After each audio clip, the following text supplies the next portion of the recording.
이원섭 TV 시청자 여러분 반갑습니다. 사천미래경영정책연구원장 이원섭 경상국립대학교 연구교수입니다.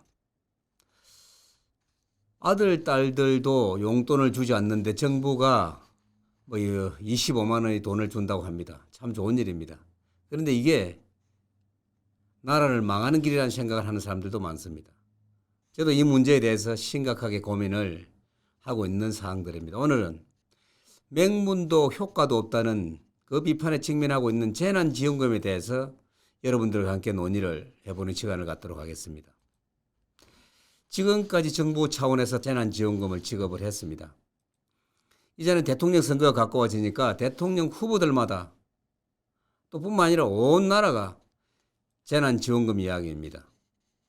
특히 그 대통령 후보인 이재명이는 자기가 대통령이 되고 나면은 청년들에게는 청년 기본소득 명목으로 매년 200만 원씩을 주고 나머지 전 국민에게는 보편적인 기본소득 명목으로 매년 100만 원씩 기본 용돈을 주겠다고 합니다.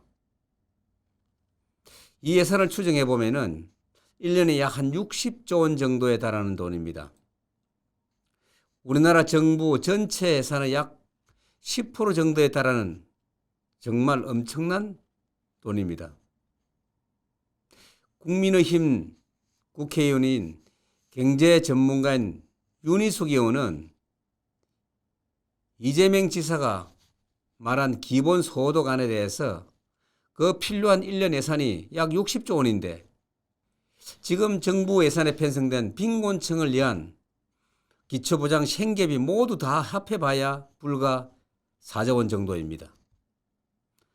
그리고 우리나라 국방 예산도 지금 53조 원에 불과한데 이재명이 말하는 60조 원은 정말 국민을 바보로 하는 정치적인 포퓰리즘이라고 못을 박을 수 있습니다. 그러면 60조 원이라는 이 엄청난 재원을 어떻게 만들겠냐고 하니까 지금까지 감면해 주던 세금을 축소시키고 또 세금을 더 걷어들이고 지금까지는 전혀 없었던 국토보유세나 탄소세 등 새로운 세금들을 만들어서 더 걷어들이고 지금 정부가 진행을 하고 있는 복지와 관련된 예산들을 줄여가지고 전 국민들에게 배급식으로 나눠주겠다는 발상입니다. 국가가 필요한 돈을 만들어내는 일이 이렇게 쉽게 된다면 누가 지금까지 이 어려운 경제 문제를 걱정하겠습니까?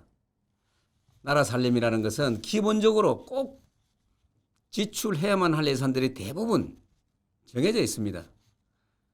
정말 빠듯하게 짜여져 있는 정부 예산을 단 1조 원을 줄이기도 그렇게 쉽지가 않습니다. 국회에서 1조 원 몇천억 그것 때문에 얼마나 많이 싸우고 있습니까? 이런 막대한 예산을 만들어내는 방법은 오직 세금을 올리는 방법밖에는 특별한 대안이 없습니다.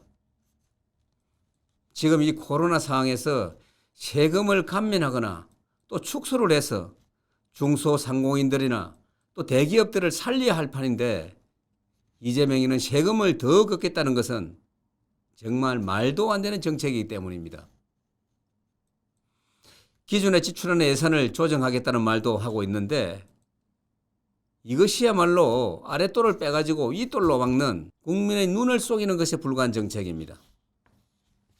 이원섭 TV 시청자 여러분, 유튜브에서 이원섭 TV의 붉은색 구독을 눌러주시면 더 좋은 방송으로 보답을 해드리겠습니다.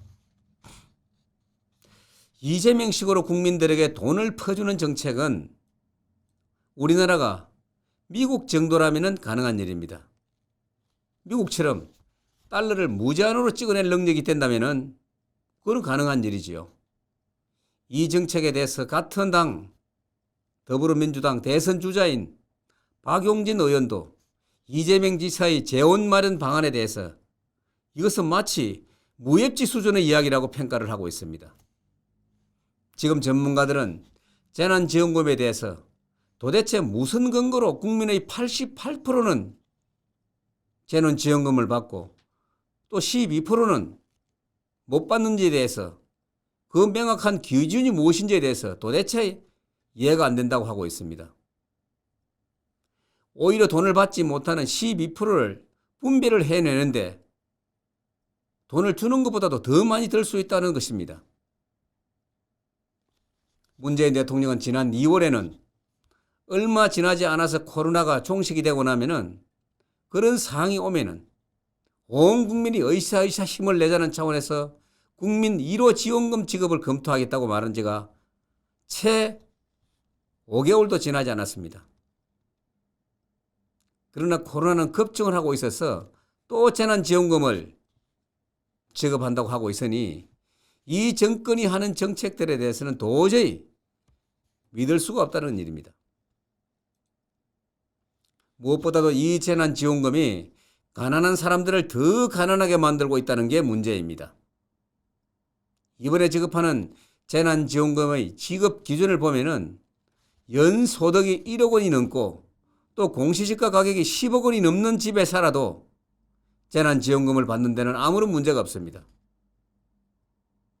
형편이 아주 괜찮은 사람과 또 아주 어려운 사람들이 똑같이 25만 원씩을 받게 되는 경우입니다. 여러분들 생각 한번 해보세요. 여유 있는 사람들에게는 25만 원은 용돈도 안 되는 액수입니다. 그러나 정말 어려운 계층에서는 한두 달치 생활의 형편을 좌우할 만한 큰 액수입니다. 그래서 이런 기준의 재난지원금은 결국은 실용성은 물론이고 또 효과성도 전혀 없다는 것입니다. 이 문제에 대해서 우리나라에서 대표적인 국책 연구기관인 한국개발연구원 KDI가 1차 재난지원금을 지급하고 나서 그 이후에 정말 소비 진작 효과가 얼마 정도 되는지를 분석을 해보니까 채 30%도 안 되는 효과에 그친다고 분석이 나왔습니다. 이 연구의 결과를 보면은 결국은 공짜를 좋아하는 대중 심리를 겨냥해서 헛돈만 뿌리게 되는 행국이라는 것입니다. 이런 현 정부의 무차별적인 재난지원금 살포를 위해서는 정부는 또 추경을 편성하면서 지난해부터 해마다 100조 원 정도의 나라빚이 계속 쌓이고 있는 실정입니다. 그런데도 진짜 힘든 사람들에게는 실질적인 지원이 이루어지지 않고 오히려 취약계층은 더 심한 고통에 시달리고 있는 그런 심각한 상태에 있습니다. 재난지원금이 누더기 지원금으로 전락하기 전에 처음부터 진짜 힘든 사람들에게 재난지원금을 집중적으로 지원을 했다면 이런 문제점과 파행들은 없었을 것이라고 저는 판단을 하고 있습니다. 이원섭TV 구독자 여러분, 이원섭TV는 항상 여러분들과 함께 하겠습니다. 대단히 감사합니다.